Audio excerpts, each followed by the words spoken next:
Hello everybody, my name is Thrifty and welcome to Waffle on Watches. And to all of you who are returning, I do thank you for your allegiance and your support. For those of you who are new, welcome to this wonderful eclectic journey of mine.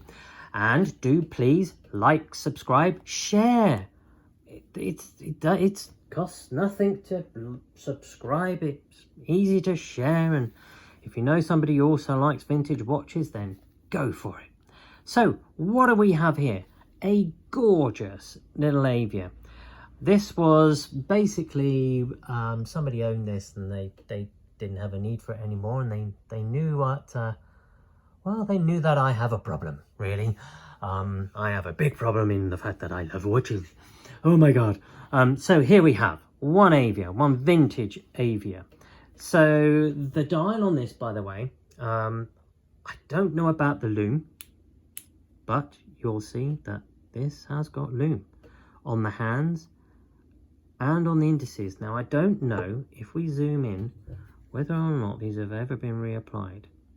It kind of looks like they have. If you can see there, I have a funny feeling, if we look really carefully, I have a funny feeling that the lume on here has been applied to these separately.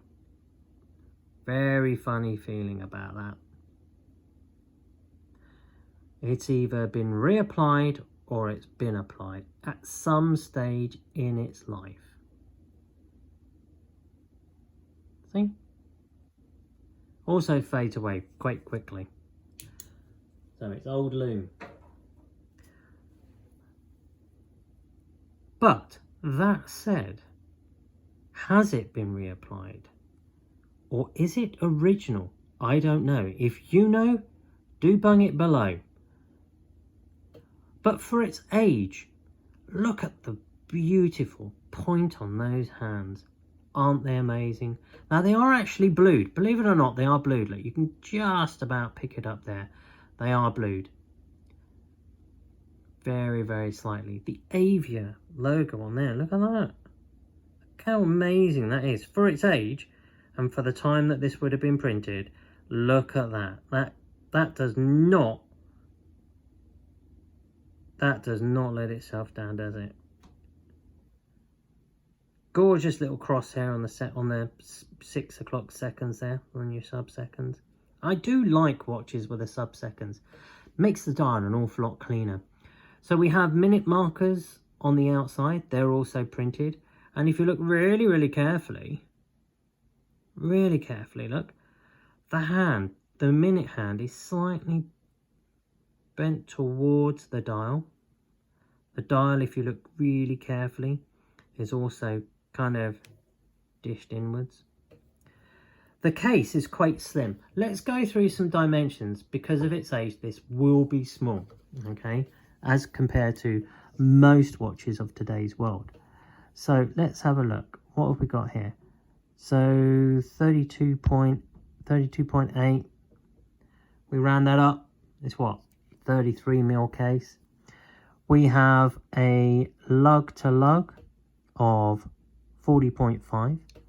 Now we have a thickness, considering the size of that crystal, of 8.6, which actually isn't too bad. And we have a lug width of, let's see if we can do this properly. Well, look at that. Don't need to worry about it. Lug width is 16. How about that? Who needs to worry about that? I have a funny feeling that this crown has been a replacement.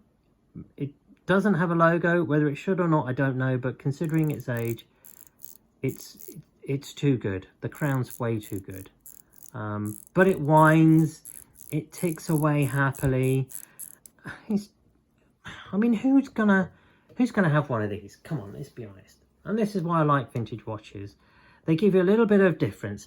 And if you're out there and you can see a vintage watch, let's say, I don't know, one of the big players out there, and it's like a 33mm, and you think, oh, I don't know, get yourself a vintage watch of that size. I've got this strapped round the other way because it's just easier to work with.